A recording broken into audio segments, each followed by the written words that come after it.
Willkommen zu Frequent Traveler TV, heute wieder mit einer frisch gepressten Sendung.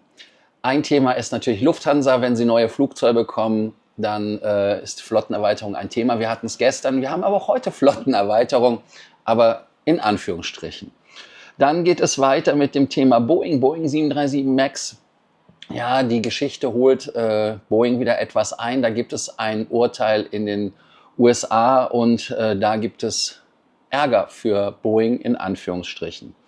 Auch ist es so, dass wir ein Thema haben, und zwar das neue Programm, ich muss den Namen wieder ablesen, Atmos Rewards, also quasi das, was aus Hawaiian Airlines Hawaiian Miles geworden ist und aus Alaska Airlines Mileage Plan geworden ist oder wird, weil da gibt es Änderungen, da gibt es wieder Neuigkeiten. Auch gestern von berichtet, heute geht das weiter. Dann haben wir jemanden, der in den Knast gekommen ist, weil er Meilen geklaut hat. Und da muss man ehrlicherweise sagen, richtig so. Das sind nur einige Themen, die wir heute für euch haben. Denkt dran, den Kanal zu abonnieren, die Glocke anzumachen, einen Like dazulassen, auf School zu kommen und die Themen zu besprechen. Erstes Thema, Flottenzuwachs bei Lufthansa. Die Lufthansa Super Constellation ist eingetroffen in Frankfurt. Die ist zum April 2026 auch in dem Besucher- und Konferenzzentrum im Frankfurter Flughafen zu besichtigen. Ist natürlich kein Flugzeug, was in den Liniendienst geht, leider nicht fliegt, weil es da Probleme gibt. Ein Problem ist zum Beispiel der Sprit. Die braucht irgendwie, glaube ich, 100 Oktan oder 110, also irgendwas Merkwürdiges, was es heute gar nicht mehr so überall gibt. Und extreme Kosten, aber auch, dass jeder Ausweichflughafen dieses hätte haben müssen. Deshalb ist es leider nicht so. Aber die Lockheed Superstar, 1950er Jahre gebaut, bekommt dann noch ein anderes Flugzeug neben sich. Das ist nämlich die U-52 aus 1936. Die Super Constellation hatte ja so ein bisschen Probleme bei der, oder Superstar hatte ja bei der Restaurierung so ein paar Probleme. Da gab es ja Geld und ihr wisst schon. Der Rumpf ist per Schwertransport eingetroffen, ist in Hamburg restauriert worden. In Münster ist er neu lackiert worden, in den alten Farben erstrahlt und ist damals mit 99 Passagieren über den Atlantik geflogen. Die Pläne, um das natürlich als flugtaugliches Modell zu haben, sind 2018 wegen Knete, aber auch anderen Problemen dann nicht realisiert worden. Denn die Zertifizierung ist sehr aufwendig, aber auch teuer. Die U-52, die hatte ja Rundflüge bis 2018. Die ist in Lippstadt-Paderborn restauriert worden und ihre historische Kennung ist ja De-Acqui. Viele von euch kennen das und wird auch nach Frankfurt überführt. Und man muss natürlich ein bisschen über den Kontext reden. Die Superstar, die ist natürlich problemfrei, aber die U-52 kommt natürlich aus einer Zeit, der deutsche, neues Wort, Luft, neues Wort, Hansa AG von 1926 bis 1945. Natürlich war Lufthansa Teil der NS-Zeit und hat auch im Kriegsapparat viel gemacht. Und die Zwangsarbeit unter ausbeutischen Bedingungen. Die heutige Lufthansa AG ist ja 1955 neu gegründet worden, hat rein formal juristisch mit der alten Lufthansa nichts zu tun. Nichtsdestotrotz feiert man aber trotzdem, obwohl man kein juristischer Nachfolger ist, 100 Jahre Lufthansa in 2026. Man benutzt aber auch trotzdem die Farben, den Namen und den Kranich.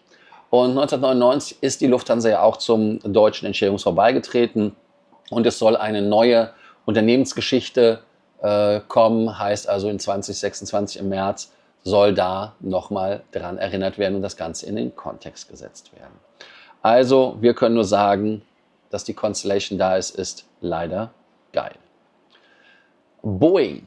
Boeing hat das Problem, dass es viele Fluggesellschaften gibt, die einfach keinen Bock mehr haben auf die MAX und sie versuchen aus den Verträgen mit der MAX rauszukommen.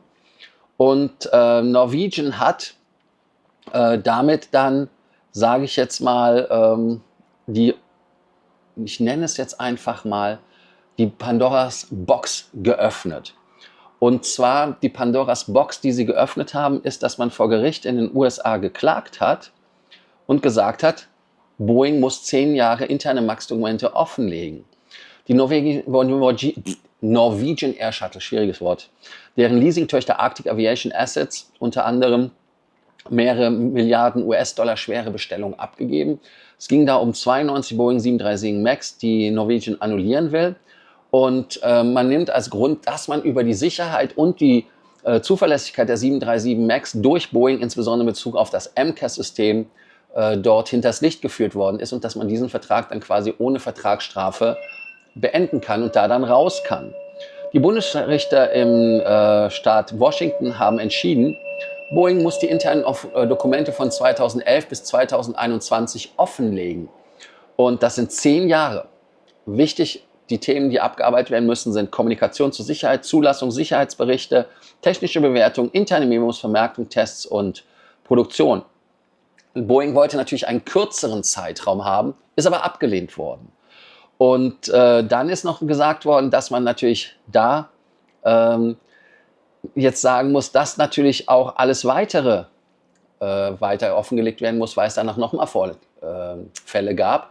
Heißt also, wenn wir uns nochmal zurück erinnern, was da passiert war, da ist es ja leider zu den 2 Abstürzen gekommen, Lion Air JT610 im Oktober 2018 und im März 2019 Ethiopian Airlines 302. 346 Tote, weltweite Groundings für 20 Monate. Das MCAS hatte Fehlfunktionen, die Piloten waren nicht ausreichend trainiert und die Manuals dokumentierten das Ganze auch nicht. Boeing zahlte 2021 in einem Deferred Prosecution Agreement 2,5 Milliarden US-Dollar an Strafen. Und man hatte damit dann auch ein Zugeständnis abgegeben, dass man, ganz wichtig, technische Informationen bewusst zurückgehalten wird. Jetzt kann man natürlich sagen, okay, Norwegian will sich aus dem Vertrag winden, nicht weil sie die Buden nicht haben will, sondern weil sie keine Pinke hat, weil sie nicht zahlen kann. Denn man hat ja während der Pandemie die Langstreckenpläne gestrichen und die Flottenstrategie auch komplett umgestellt. 737 ist ja kein Langstreckenflugzeug auch. Und die neue Sicherheitsdebatte durch den Vorfall Alaska Airlines mit der MAX 9 im Januar 2024, wo sich der Door-Plug, also die Türstopfen, gelöst hatte, ist es so, dass es natürlich ein Problem ist. Rechtlicher Präzedenzfall ist natürlich da auch ein Thema, weil andere Fluggesellschaften, die die 737 MAX bestellt haben, können sagen, ja, wollen wir nicht.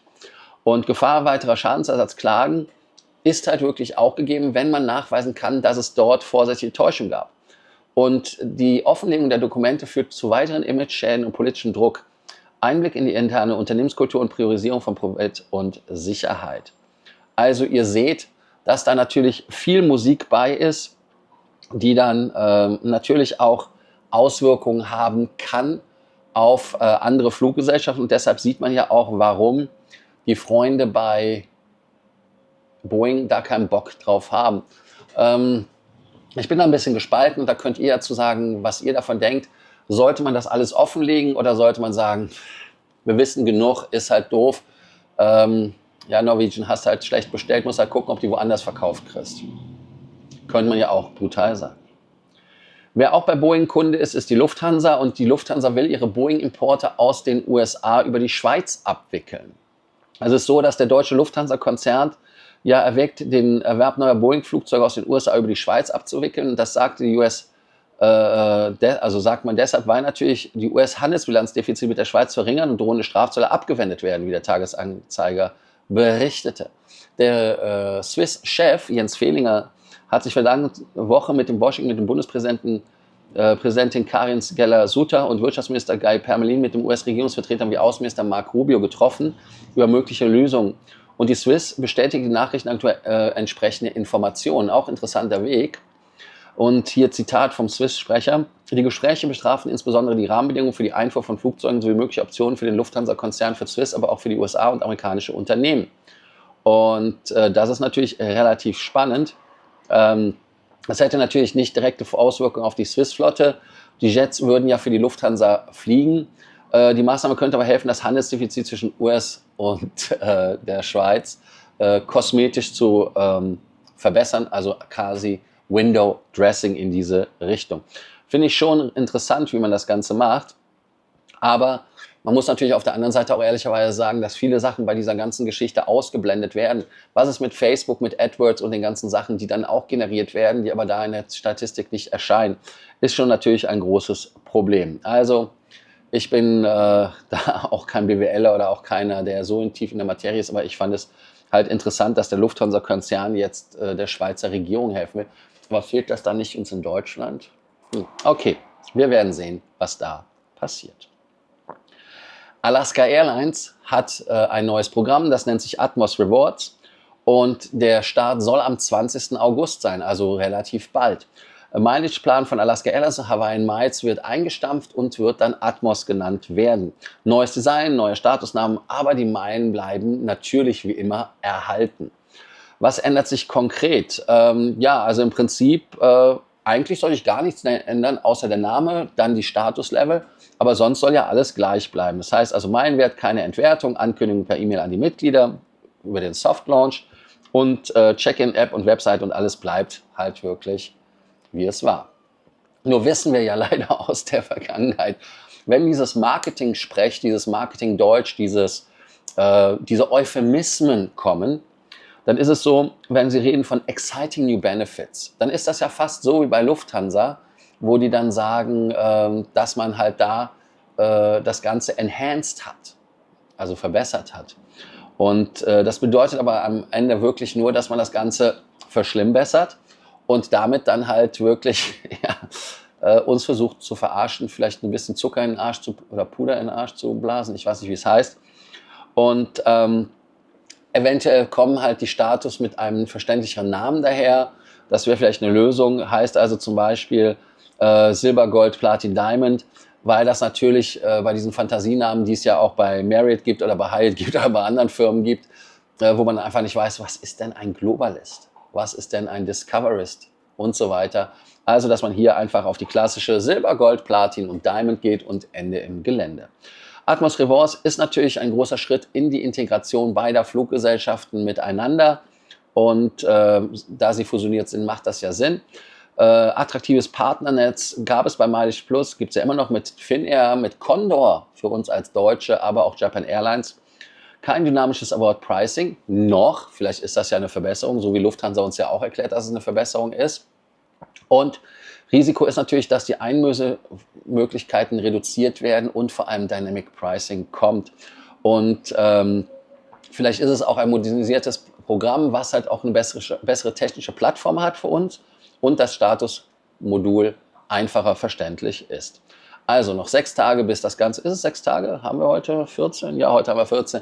Also noch 6 Tage, bis es ausgerollt wird, wir mehr wissen und können ja mal gucken, wie das sich auf die Award-Charts und auf die Meilentabellen auswirkt. Gerade für uns, die wir ja die Punkte zu Alaska transferieren, um dann mit One World Airlines zu fliegen. Wir sind da natürlich gespannt, wie das weitergeht. Wie es weitergeht bei der Firma Undergraduate, und ihr sagt Firma, naja, es ist ein Hotel, Undergraduate. Und die wurde ja von Hilton gekauft und am August 13, gestern, gab es halt eine Trademark-Anmeldung durch Hilton, um diese Graduate Hotels Strategie auszubauen. Hilton hat offiziell die Marke Undergraduate bei Hilton registriert. Entwicklung ist natürlich als Ziel eine neue Hotelmarke im Budget-Lifestyle-Ablegerbereich. Graduate wurde bereits in 2024 im März übernommen, seit September 2024 Teil des Hilton Honors Programms. Die Positionierung ist einfach junge Städtereisende budget-conscious, also das heißt Leute, die Geld gucken, Studenten und Campusnähe, weil Undergraduate vom Namen her schon alleine. Preisposition ist natürlich auch sogar unterhalb von den Graduate Hotels gedacht. Modern, minimalistisch, urban, eventuell irgend sowas in die Richtung Aloft vielleicht. Oder Moxie, wir erinnern uns alle noch als Aloft, das war ja irgendwas mit Inspired by W oder sowas. Wo noch die guten alten Zeiten, ich selber habe ja viele, viele Monate, mehr als Monate im Aloft Hotel gewohnt. Ich fand es toll in Abu Dhabi, die hatten 50 Meter Swimmingpool. Für mich war es optimal. Und Hilton hat ja, wenn sie Marken registrieren, selten eine Absicht, das einfach nur zu machen, um es zu machen, sondern sie wollen damit auch durchstarten. Man hat daher ja mal eventuell eine direkte Antwort auf diese Hotels, die ich nannte. Wenn man jetzt sagt, warum wollen die noch mehr Marken haben? Naja, nun gut, guckt mal auf die Freunde von Marriott. Wie viel haben die denn? Oder wie viel haben die Freunde von Accor? Haben die irgendwie bummelig um die 40, 45 Hotelmarken? Also auch eine krasse Nummer. Und wenn man das dann weiter guckt, bei Hilton sind es ja nur 24 Marken. Also da gar nicht so viel. Hilton baut weiter halt gezielt im Markenportfolio, dürfte halt die nächste Generation sein. Wir sind auch mal gespannt, ob da die Hotelnächte komplett zählen, ob da dann anfängt, dass man da sagt, 0,5 als Hotelnächte zählt. Und da können wir dann mal gucken, wie sich das entwickelt. Hier könnt ihr auch sagen, was ihr davon haltet. Das letzte Thema ist eine Warnung für alle, die Meilen klauen wollen. Natürlich wollen wir das alle nicht.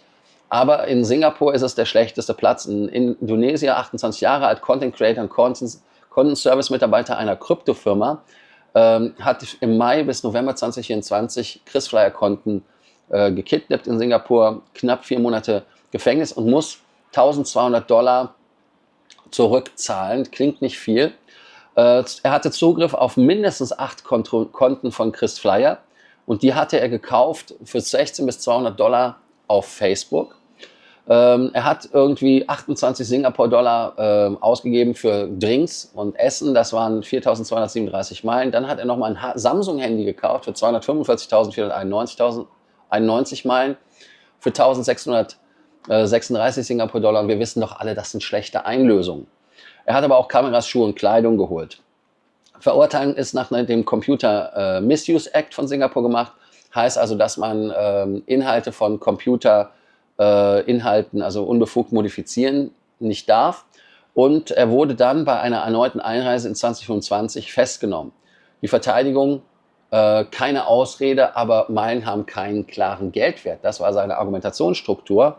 Heißt also, dass man das dann halt überlegt hat. Aber Singapur ist halt wirklich ein schlechter Platz, weil gerade in Singapur ist auch jemand in den Knast gewandert war das 2016, 17, der zum Beispiel in Lounges gegangen ist. Nicht an einem Tag, sondern innerhalb von 3, 4 Tagen in eine Lounge, wahrscheinlich kostenlos essen und duschen oder sowas. Und dann haben die Lounge-Mitarbeiter angerufen und dafür ist er dann eingeknastet worden. Heißt also, wir sollten immer wieder das lernen, was ich euch immer wieder sage. Meilen sind kein Spielgeld, Meilen sind wie eine Währung, das ist wie echtes Geld. Heißt also, es sind wirtschaftlich verwertbare Gegenstände oder Vermögenswerte. Also kümmert euch darum bei der Einlösung, dass ihr einen hohen Gegenwert bekommt, aber auch wenn sie geklaut werden, ist es kein Kavaliersdelikt. Natürlich ist Singapur der schlechteste Ort der Welt dafür, weil Singapur eine der härtesten Strafen hat für alles Mögliche. Die haben auch knallharte Grenzkontrollen, da kannst du nicht einfach so rein. Und die haben auch eine klare Gesetzeslage bei digitalen Gütern. Und was solltet ihr jetzt tun? Einmal nur noch zum Hinweis, natürlich hatte der Kollege gesagt, übrigens, dass seine Einlösungen sehr schlecht waren. Und zwar Zitat, selbst aus Sicht des Kriminellen war es eine unfassbare schlechte Einlösung, weil der Wert bei Premiumflügen ist natürlich 2 bis 5 Mal höher. Also hier auch nochmal so ein Learning nebenbei für euch. Heißt also, so eine KrisFlyer-Meile hat irgendwo 50 Cent Wert, 30, 40, 50, je nach Einlösung, die man da hat. Also, was solltet ihr da tun? Ihr solltet 2-Faktor-Autorisierung aktivieren, wo es möglich ist bei dem Programm. Solltet keine Drittanbieter-Logins und Meilen-Sharing-Seiten nutzen. Phishing-E-Mails solltet ihr natürlich ignorieren und löschen und verdächtige Kontoaktivitäten melden. Und wichtig ist natürlich die Moral immer bei jeder Geschichte, die muss man natürlich auch immer wieder sagen. Wer die Meile nicht ehrt, ist die Meile nicht wert. Also ich weiß es einfach nicht. Und dann natürlich die alten Vielfliegerweisheiten, burn while you earn und so weiter und so fort. Ihr kennt das alle. Danke, dass ihr heute wieder durchgehalten habt bei Frequent Traveler TV, bei der frisch gepressten Folge. Denkt dran, den Kanal zu abonnieren, die Glocke anzumachen, ein Like dazulassen, aber auch die Frage des Tages zu beantworten. Die Frage des Tages, die wir ja hatten, waren ja einmal die Thematik mit Boeing, wie wir dazu stehen, aber auch dann nochmal das Thema, was hatten wir denn noch? Ihr wisst es, was ich hatte. Also schreibt einfach eure Antworten drunter, kommt aufs Cool und dann sehen wir uns bei der nächsten Folge. Also bis dann, ciao.